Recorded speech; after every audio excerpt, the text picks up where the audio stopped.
How's it going, guys? Welcome back to TheBlueShifting and welcome back to Ethereal Enigma. Ethereal Enigma. What am I talking about? Ethereal Enigma? Fetch. I don't know what I'm smoking this morning. I'm tired. I feel like I just woke up like 5 minutes ago, but it's been like 2 hours. I don't know what's going on with me, but we're jumping in here. We're gonna have lots of feel-good fun, and it's just gonna be a good time. Like, that's the thing. It's like Ethereal Enigma's never been a bad experience. It's always been just full of laughs and good adventures. And last we had Kira. We had a lot of good talk with her. We kind of didn't do the VR thing, but instead we made lattes together and got her to smile and laugh. It was really cute. So very happy about the progress there. Been really fun to see. And then I guess we've been trying to get Erilynn home, but I'm not sure what exactly we're doing. Like how we're progressing her closer to home. I think we're just kind of waiting for her to get rescued. And it's I think there was some kind of oh, we're going to wait and see if we can find somebody who's from there who supposedly is coming back in a month or something. So I don't know. We'll find out. But anyway, I'm excited to see how this all plays out. So I hope you are excited as well. Let's jump right in. The past month has flown by. We've been preoccupied with balancing work, school, and the investigation. The bakery's been busier than ever. Business is booming, and my aunt and uncle are raced to keep up. Erilynn even offered to help out as now a regular employee at the bakery. She's somehow able to attract more customers, and my aunt and uncle are thrilled. Somehow. Mina made the swim team, Kosei made the soccer team. They're both a force to be reckoned with. Mina broke the record for fastest backstroke within the team, and Kosei became the main reserve goalie. It's incredible for her first year. On top of that, it sounds like things have been going well with Kosei's job. He's been in a great mood all month. Oh, that's right. Apparently we're going to the hot springs, so, because you have to have a hot spring / beach episode at some point, right? Kira's officially part of the art club now. Hey, that's good. We spent more time together lately. She doesn't share her artwork very often, but when she does, I'm always excited to see more. Her drawings and paintings keep getting better and better. She even seeks my opinion on certain concepts and styles. She's clearly learning a lot from the club. Erilynn spends a lot of her time working on student council projects after school. I wasn't sure how seriously she was going to take her duties after the election, but she's done an impressive job so far. Oh, of course, we gotta remember, she's aristocracy. Literally her whole life has been preparing her for probably a lot more intensive stuff than student body council, so naturally she'd be great at it. As a result, I haven't seen all that much of her over the past few weeks. It's a good thing that she's found something to keep her busy. I wake up Monday morning with a groan, blinking the sun out of my eyes. Then I get ready for the day and head downstairs for breakfast. It's not a morning person. Amen. For once, nobody's in the kitchen when I get there. Mina has swim practice this morning, so that explains why she's not here, and I'm sure my aunt and uncle have already left for the bakery.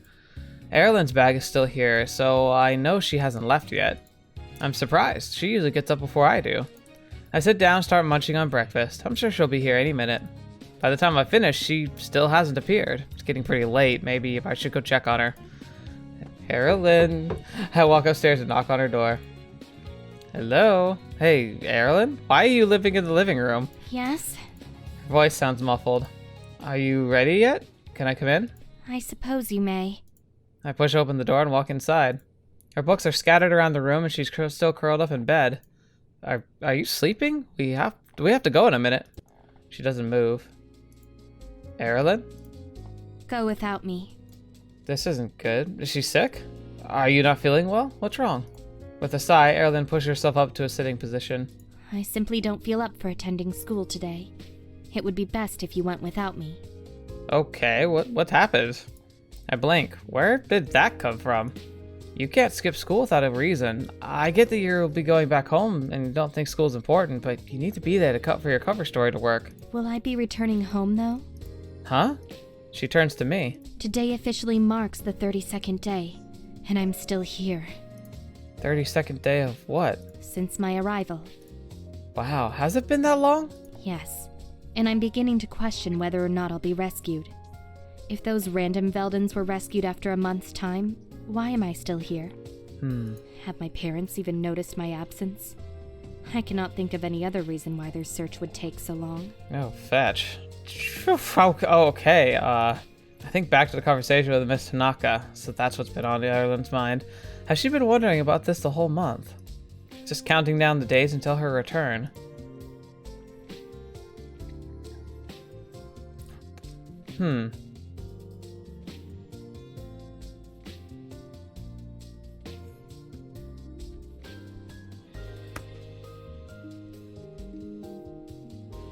I'm really not sure what to say here. Like, there's no deadline to return home, which is right. Like, you can go home whenever you want, except you don't know how to get her there. I guess that means you'll live here now. That also seems kind of cold.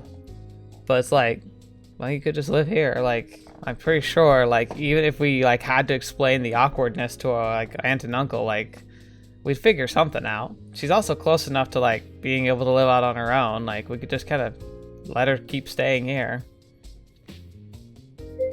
There's no deadline to return home.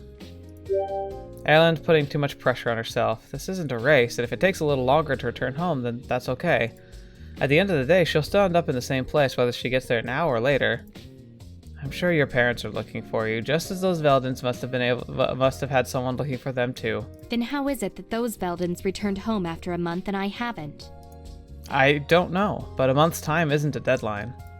Her brow knits together in confusion. I don't understand your meaning. Maybe those Vadens only needed a month to return, but just because you need more time doesn't mean you'll never make it home. You said it yourself. You're a princess. Of course your family will be looking for you, and maybe it's taking a bit longer to find you than they expected, but that doesn't mean they won't ever find you.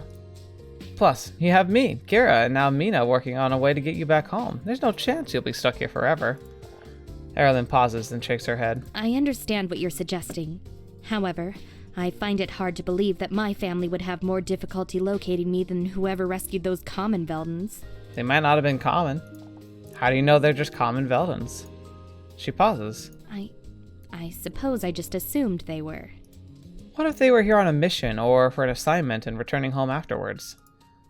Slowly, Erilynn nods, sitting a little straighter. That is possible. We have scouts who navigate to other places. That pair very well could have been on a mission. And I'm guessing if she went missing, her parents her parents' first thought wouldn't be to look in an alternate dimension. Like, even if they know it exists, which they might not, but even if they know it exists, I doubt they'd think that that's the first place to search for. I'm sure they were, so don't give up hope just yet. Erilynn nods, more confidently this time. So, does that mean you're going to be ready to go to school now? I suppose so. She's about to slip out of bed, then looks at me. I'll wait for you downstairs. I give her some space and finish getting ready. She meets me downstairs with her hair brushed and her uniform straightened, and the two of us begin our regular trek to school. It's quieter than normal. I'm sure Erilynn has a lot on her mind. We're power walking to get there on time. We arrive to homeroom. Everyone else is already in their seats. I nod a greeting. Kira nods back, while Mina and Kosei shoot me a small wave. Erilynn and I slide into our desk just as the bell rings. Talk about a close call. All right, class. We have a lot to go over today, so please pay attention. Rightio. The lesson starts like normal, and the day goes on. I can tell Erilynn isn't entirely back to herself. She doesn't raise her hand as much as spaces out from most of our lectures.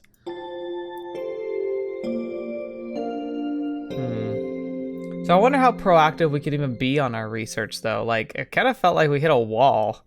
Finally, the bell rings, indicating our break. Before we separate off into groups, Miss Sato makes another announcement. Enjoy your lunch, class. Don't forget that the hot springs trip is tomorrow. Oh boy. Make sure you arrive to school in time to catch the bus in the morning. The class buzzes with excitement as they leave the cafeteria or stick around to eat in class. Mina and Kira cluster around Erilynn while Kosei seeks me out separately. He lowers his voice and hands me an envelope. Here, I owe you this. No, you don't! I peek inside to find the money I'd lent Kosei returned to me. Thanks for helping me out, man. With a smile, I accept the envelope. No problem. Hopefully you're not too tired. I know you must have worked a lot of overtime for this. Yeah, but it'll be worth it to go on this trip. Definitely.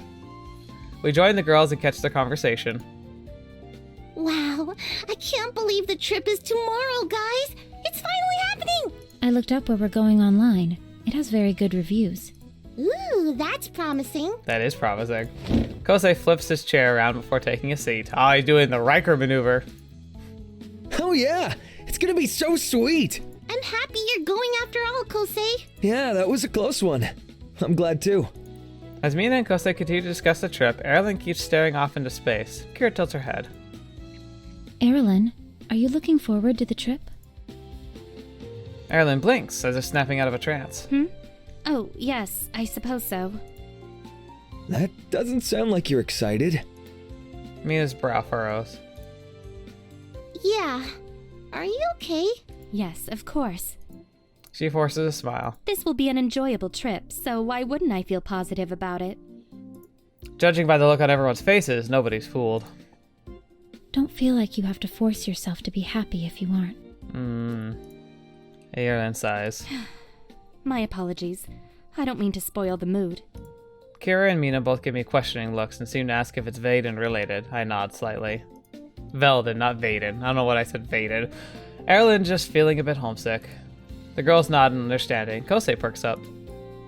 Oh yeah, you said you used to go to the hot springs back home all the time, right? Well, I'm sure your hot springs in Sweden were nice. The ones here are the best. How so? The water is the perfect temperature. Just hot enough to be relaxing, but not so hot to feel scalding. Isn't that like Yeah, that's true. normal? Plus, the cabins we're staying in are both rustic and modern, which means we can feel like we're out in the nature and still have bathrooms. Yeah. Bathrooms are certainly preferred. And I do like this idea though. It's like bathrooms are preferred. It's like what that. But camping, you don't always have bathrooms. It's like outhouses sometimes. There will be a campfire where we can roast marshmallows and tell stories. That sounds fun. What sort of stories? Usually ghost stories. Erilynn doesn't look entirely convinced. I feel like I should chime in with something.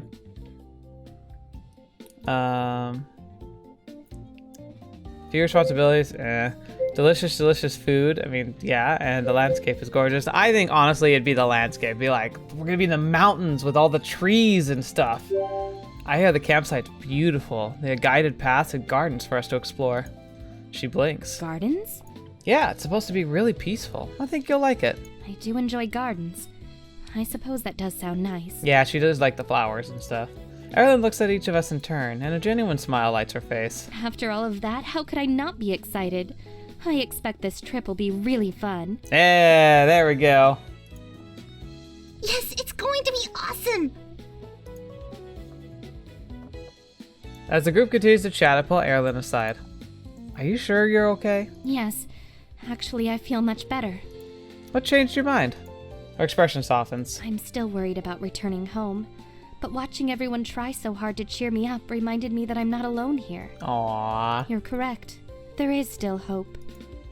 Erilynn seems to be more at ease, and that helps alleviate my worries. We haven't forgotten about her situation, and she knows we're here for her.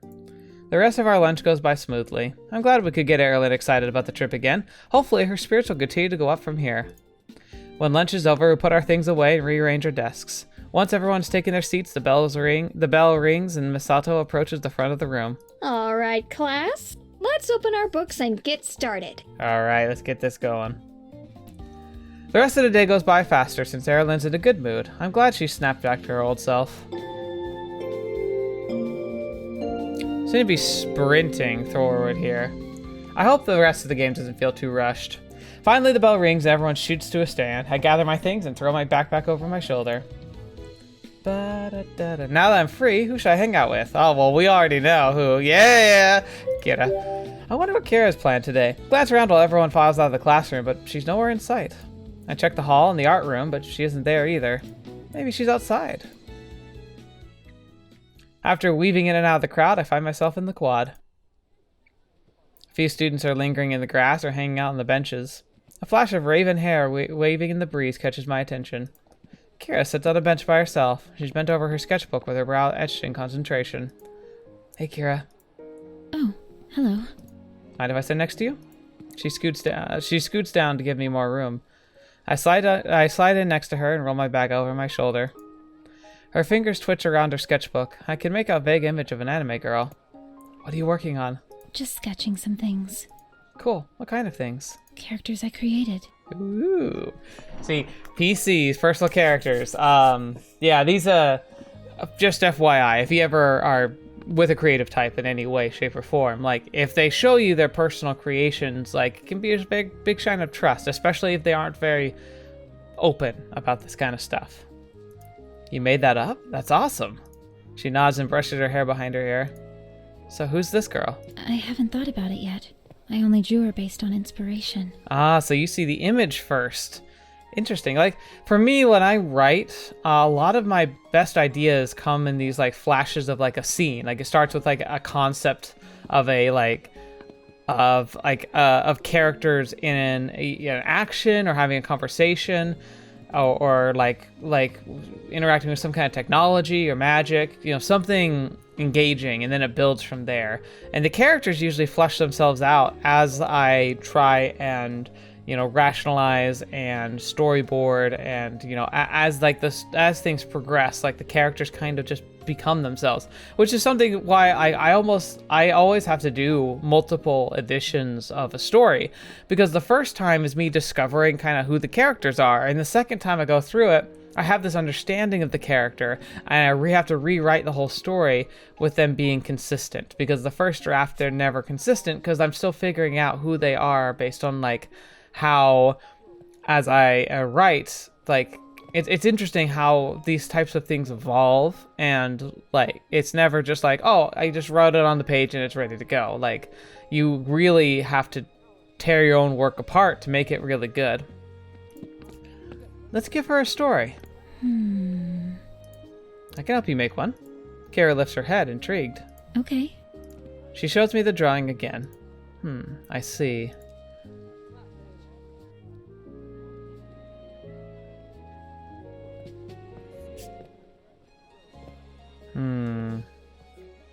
Either cool and mysterious or a hero. But I think cool and mysterious. Someone cool and mysterious. That's a good idea. Quiet and mysterious characters are one of my favorite types. Yeah, I wonder why, because it's just you. I hold her gaze and smile. Mine too. She matches my smile. Okay, with every good character, there needs to be a cool backstory. She nods. Do you have any ideas? She falls silent and fiddles with her pencil. Maybe she's a noblewoman who wanted more out of her life. She has all these expectations weighed on her, but her dreams have nothing to do with her nobility. That's a good start. What do you think she wants instead? I don't know yet. A mecha pilot. Oh, okay. Yeah, this is actually, it's funny because like that first part, a hero would actually make the most sense, because it sounds like oh gosh, what's her name? From Crystalline. I keep wanting to say Liliana. I don't know if that's right though. It's like something like that. But the main character from Crystalline, she was like, she wants to be a knight. But yeah, I can see her wanting to use her magic powers to save others. Or be a knight. I like mecha pilots, but I don't know if that's quite like what she likes. She has a secret magic power that nobody knows about. She wants to use that to save others. Kara thinks about it. That could be interesting. When her powers activate, she transforms into her magical persona. So a magical girl. Yeah, secret identity magical girl. Shakira nods. She adds more to her design by giving her character an intricate outfit and a magical scepter. Now we need an actual story. She thinks about it. So, there was a noble woman who wanted more out of her life. She discovered she had magical abilities, but knew her family would never approve of her putting herself in danger. Whenever there was a threat to the community, she'd transform into her magical disguise and save the day. Until one day...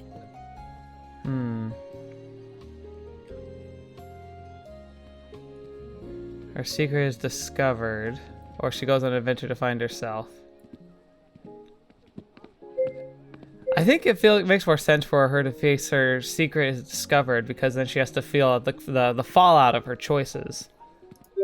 Her life gets turned upside down when her secret is discovered. Kira nods. That would certainly turn her life around. She'd need to choose between her responsibilities to her family and her newfound passion, and see if there was a way she could do both. It makes for a compelling story. The two of us continue to build the story. By the end, Kira has several sketches of our different scenarios and ideas. Creating this character together was more fun than I anticipated. Heck yeah! It's actually something I did in high school with someone who was a very close friend whom I had a crush on. It's kind of weird how this is super like similar in a lot of ways. It's very simplified, obviously, but it's very hauntingly similar for something that actually happened in my life in high school. I can see why you're always sketching characters now. She glances at me. You can? Yeah, it's actually really fun to create stories for people. It really is. Something about her tone makes me pause. You don't normally do this, do you? She shakes her head. I draw a lot of characters, but the majority of them don't get used. What about when you're creating mangas? I come up with the story first. She gently touches her drawing. I like this way more, though. Aww. Oh yeah? How come? She feels less one-dimensional. Understanding her motivations gives me a better appreciation of who she is. It's too easy to learn one thing about a person and assume that's who they are. Bam. I think actually this might be one of the biggest things that makes visual novels so good, and why, like, if you haven't watched or played Muv-Luv, like, why you need to. Even Muv-Luv Extra, which is the first part of the like the grand story, and probably the weakest of them, is still really good because it highlights this perfectly. Like, it establishes characters, and the characters can feel kind of tropey and goofy and fun, but as you explore through the game, you actually find out just how deep the layers go on their characters. That there's a reason why they behave in these ways that we consider tropey, and it kind of plays off your expectations, because you get so used to watching anime, reading manga, or playing visual novels, where people who are like, oh, this is the tsundere character, this is the kudere character. It's like we're so used to categorizing people, like we forget that there's probably reasons why somebody would act like that if they actually did. And the way it explores that is really, really creative and really helps it explores the concept of a character so much better than most stories do. So it's really, really good to do. And I think it's a great reason why visual novels can be so amazing, is because they can do these deep dives that you almost always see like lacking in other media forms, like normal video games, movies. Only books can compare, but visual novels, whilst maybe not having the same length and depth as some novels, get to have like the audio and visual cues with them. So anyway, visual novels are great. That's why you're here, right? We already all know this, but still, it's good to revel in it. She sounds like she's speaking from experience, but I wouldn't have pegged Kira as the judgmental type. When that happens often enough, everyone begins to seem one-dimensional. I think I understand. Kira must deal with a lot of people who make assumptions about her because of her surname. She acts like it's no big deal, but that must affect her more than she lets on.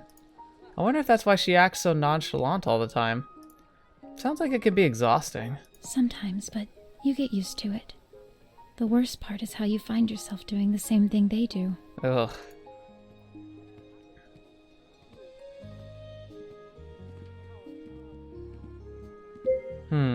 I see you for you. You're three-dimensional. That's kind of cute, but like stupid response. Forget about what people think. No, I see you for you. You shouldn't have to be used to it. A person isn't defined by any one thing. You're a cool, creative, and talented person, and everyone should know that. She blinks and smiles softly. Thanks. We suddenly notice how much time has gone by. There are only a few other students lingering in the quad. Kira gently shuts her sketchbook. I should probably get back soon. Yeah, me too. She hesitates. Thank you for building this story with me. Oh, Kira, don't do this to me. Of course. Maybe we can continue it together. It could be our little project. She offers me a smile. I'd like that. We say our goodbyes and go our separate ways. I begin the walk to go home. Seriously, it's like my own high school experience over again. That's really cool. I'm glad we got to bond over something Kira's passionate about. The fact that she was able to open up and brainstorm with me makes me happy. She must feel really comfortable around me. When I get home, I head up to my room. I decide to get started on my homework. Thankfully, there isn't much to do tonight, which means I finished up early and can now relax. After putting my books away, I reward myself by playing a few games on my phone. Soon my eyes start to grow heavy. I set my phone aside and fall into a deep sleep.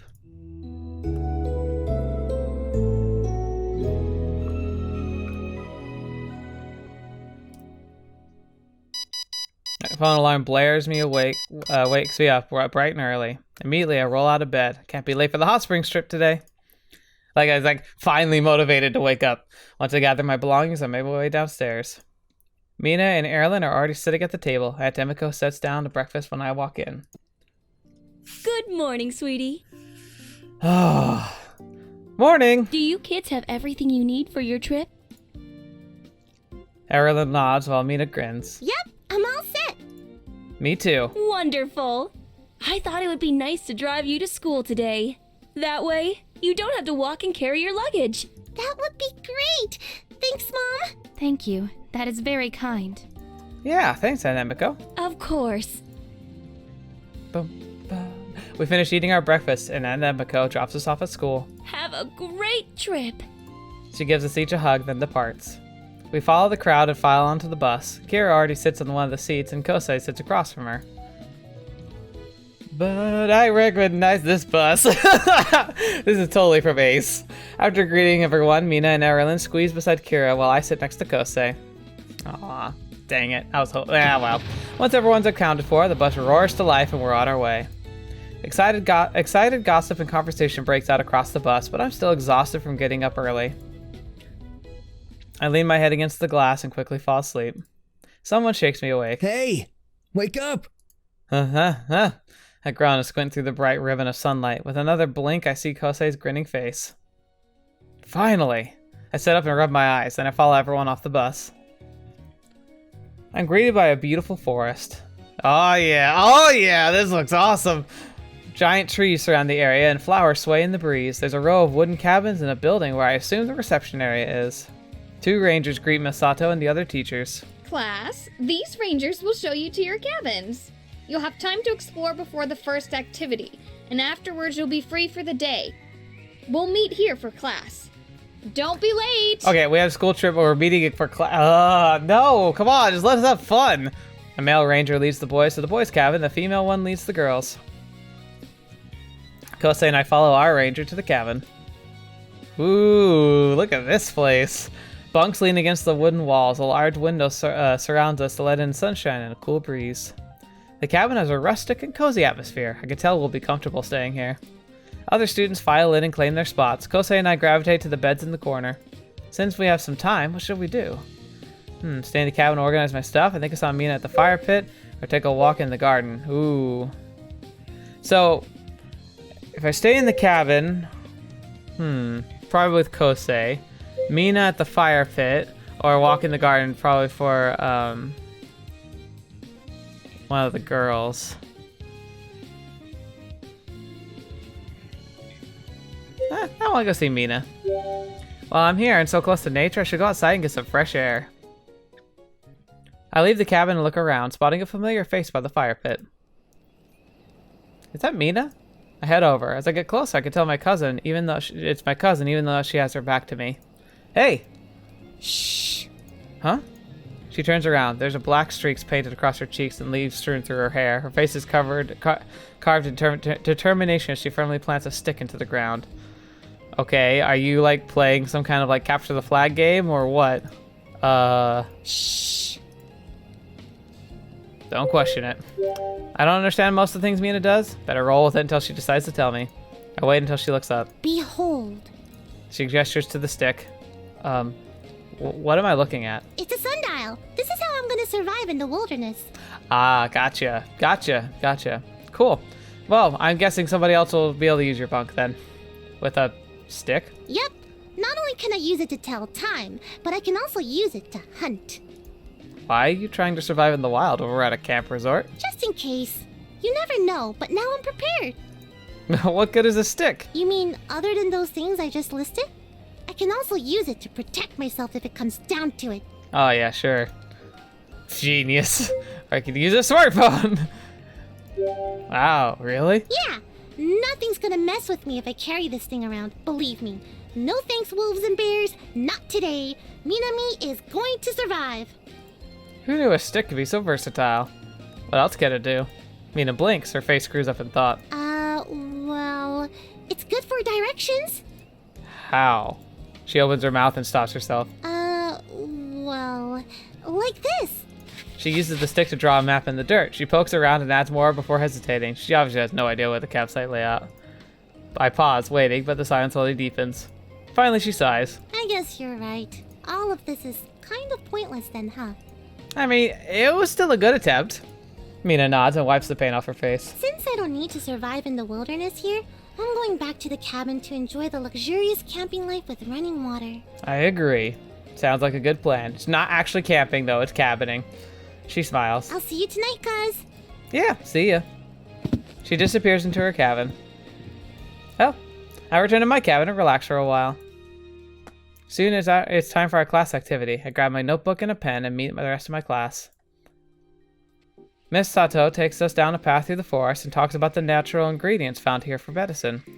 It's definitely useful. Who knows when you can need this stuff. God, I actually kind of want to learn that stuff in my local area. I don't really know where you learn it, but I'd like to. After we finish identifying all the helpful or poisonous plants in the forest, we're free to enjoy the evening as we wish. I head down one of the campsite's paths to pass the time. It's nice to get away from town and just appreciate nature every once in a while. Soon the daylight begins to fade. Better turn back before it gets completely dark. By the time I'm back, the sun has disappeared behind the trees, and the campsite is buzzing with excitement. I can see a few fires flickering in the dark and hear students laughing nearby. As I walk past, I spot Mina and the others sitting in front of a campfire. She waves to me, and I head over. Hey, cuz. Hey! As I get closer, I see the rest of the group is already circled around the fire pit. The campfire is cozy, and as orange and red light flickers across their faces, I sit down between Erilynn and Kira. We were looking for you, but you weren't in the cabin. Yeah, I went for a walk. What are you guys up to?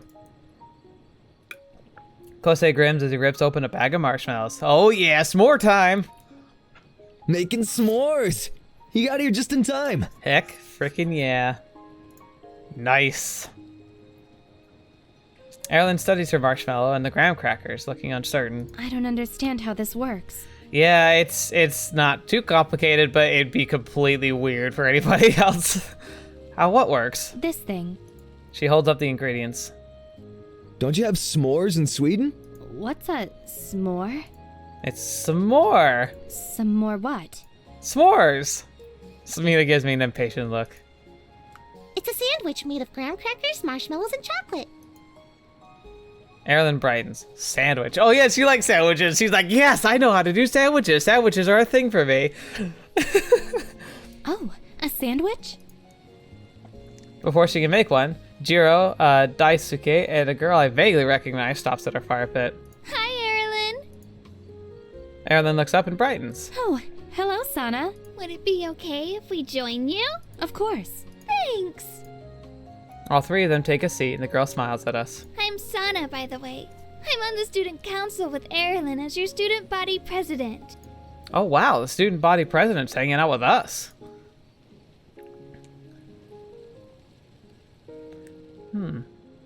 It's nice to meet you. Must be because she and Erilynn are friends. Still, it's nice to chat with older students once in a while. We can learn a lot from them. I'm Protag. It's nice to meet you.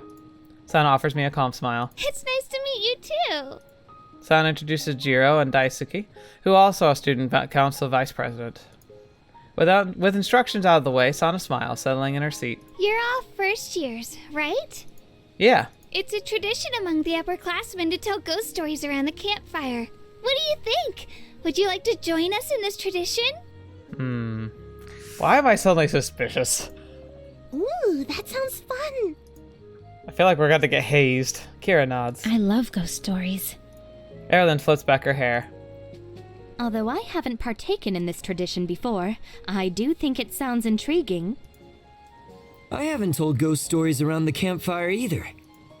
Senna's eyes widen. Is that true, Daisuke?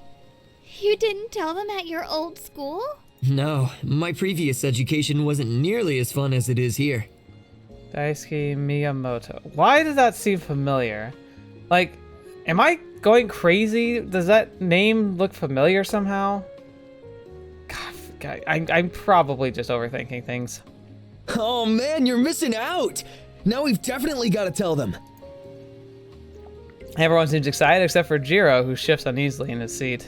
We certain that's a good idea? What if someone gets scared? That's the point. Mina turns to me. What about you, cuz? If everyone else is in, then I am too. Good.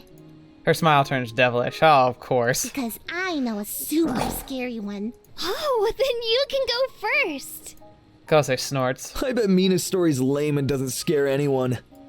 Mina crosses her arms. You better hold on to your pants, Kosei, because they'll be scared right off of you. He lifts an eyebrow. Let's hear it then.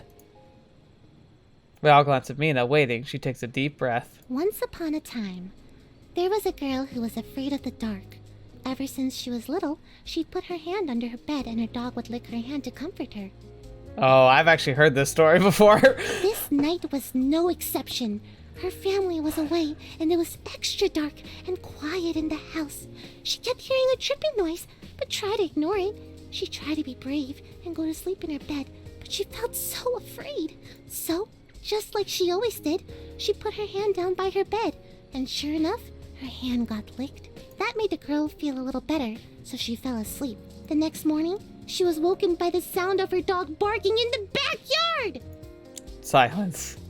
Mina looks around. Get it? Because he was outside all along! I know this. I know the story. You told her wrong. Mina, that's not the ending to this story. Huh? What are you talking about? Of course it is. No, didn't you wonder what the dripping sound was? It was just a leaky faucet or something. No, the real ending to the story is that the girl had her hand licked. She fell asleep but woke up in the middle of the night to still hear that dripping. When she went out to investigate, she found her dog hung up in the shower and a note on the mirror written in blood that said, "Dogs aren't the only things that lick." Mina yelps. What? Seriously? That's so awful and scary. Yeah, it's a scary story. Kosei nods. At least somebody here can tell a story, right? But that's the thing, is like, I remember that story. I've heard that one before. He folds his hands behind his head, looking smug. I could do better than that. Mina shoots him a look. I'd like to see you try. Sure. Listen up. Oh, yeah. He clears his throat. There were two girls who lived together over a bakery. One night, the two went out to a birthday party. One girl forgot to bring the cake, so she went back into the apartment to get it. Without turning on the lights, she walked in and grabbed the cake off the counter. Then she went to the party. Later that night, her roommate got tired and went home early to sleep. The girl ended up having too much fun, so she stayed over at the birthday girl's place. The next morning, when she returned home, there was tape around the house and police patrolling the area. She tried to go inside, but the officer stopped her, saying there was a murder. She insisted that it was her roommate and she had to see, but the police wouldn't let her go in. They said it was far too gruesome. She didn't care and pushed past them. And when she walked in, she saw her roommate covered with a white sheet. But on the mirror, covered in blood, was the most horrifying sight she ever saw. In fact, she was so scared that after one look, she fell over, dead. Kosei pauses. Erilynn leans forward in her seat, completely immersed in the story. What was it? It was a picture of Mina! What? Confusion ripples across the circle. Everyone stares at him dumbfounded. Kosei smirks. See? It's so scary you're all speechless. No, you just suck. We're speechless because it makes no sense. Kosei shrugs. Makes a lot of sense to me. No, it doesn't. Why would you even put me in your story? I don't know, because he's crazy about you. He doesn't know it. Because you were the scariest thing I could think of. Mina's face twists into a snarl. I'm not scary. Kosei leaps back in his seat with a yelp. Ah! See? Terrifying!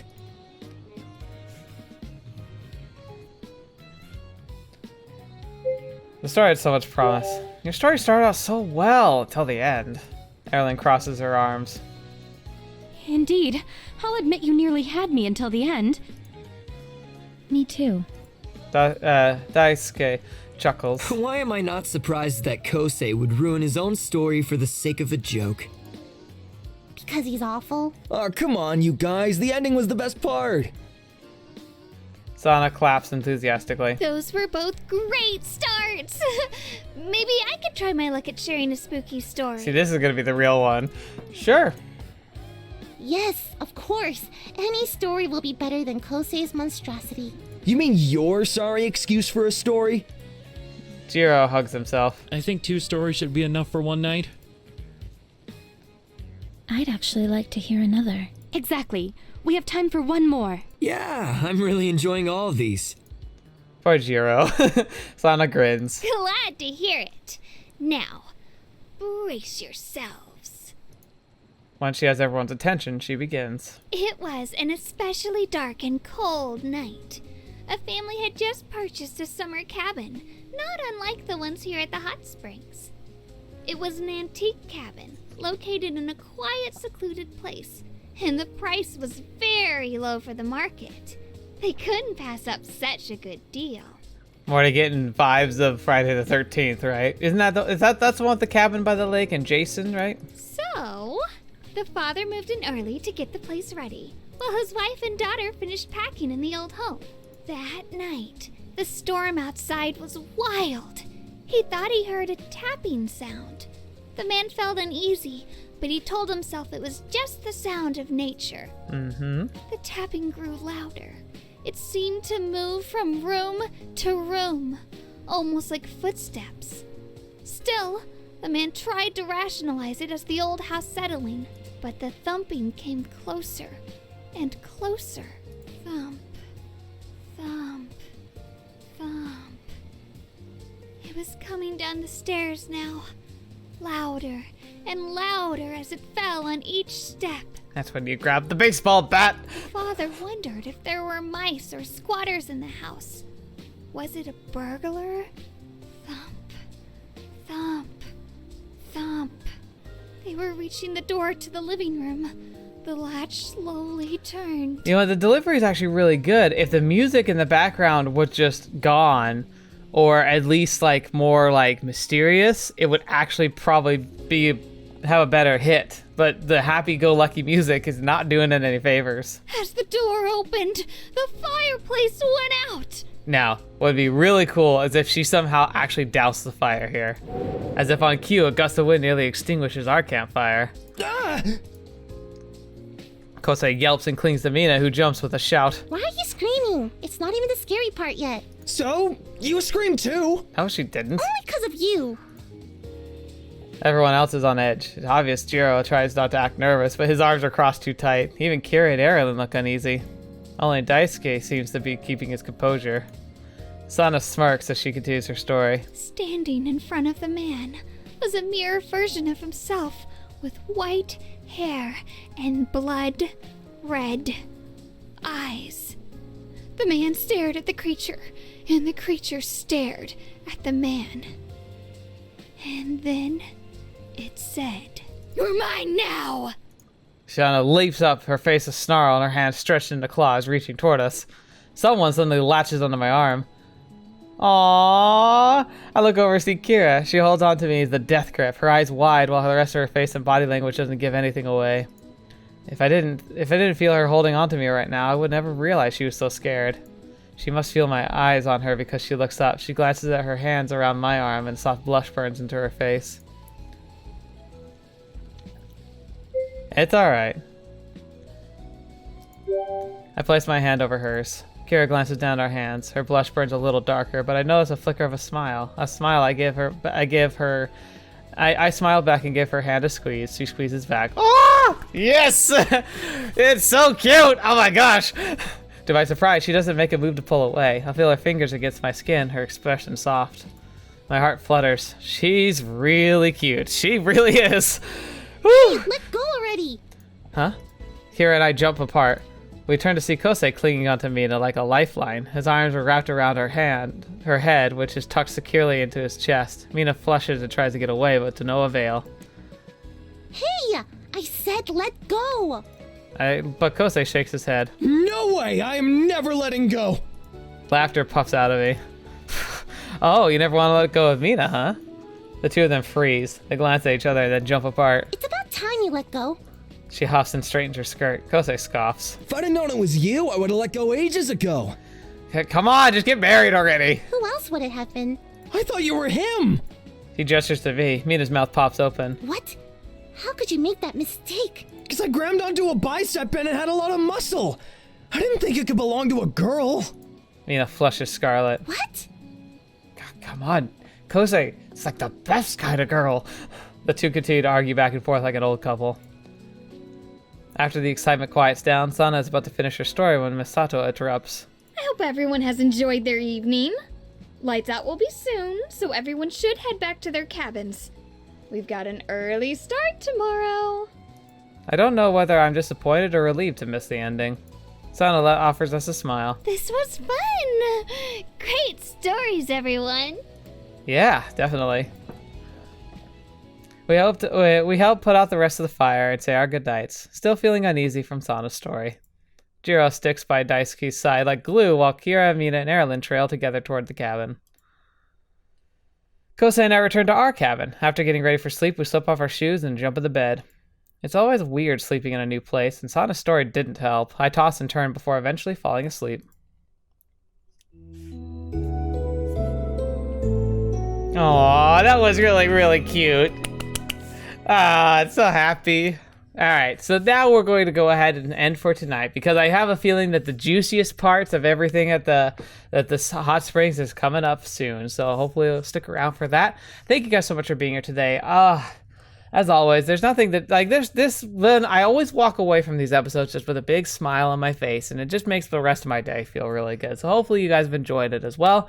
It was a good episode, and I'm interested to see how things are going to play out from here on out. But hey, you know, like, that was our first, like, move with Kira, and that definitely went pretty well. So I'm very excited that I haven't messed up that whole process quite yet. But yeah, anyway, we're going to be moving forward, and I think it's going to be excellent. So thank you guys so much for being here. Thank you to the patrons who support the channel directly. You guys are awesome. Seriously, I don't know what I would do without you. Like, it's just so nice to have such direct, like, support and be able to make the channel even better.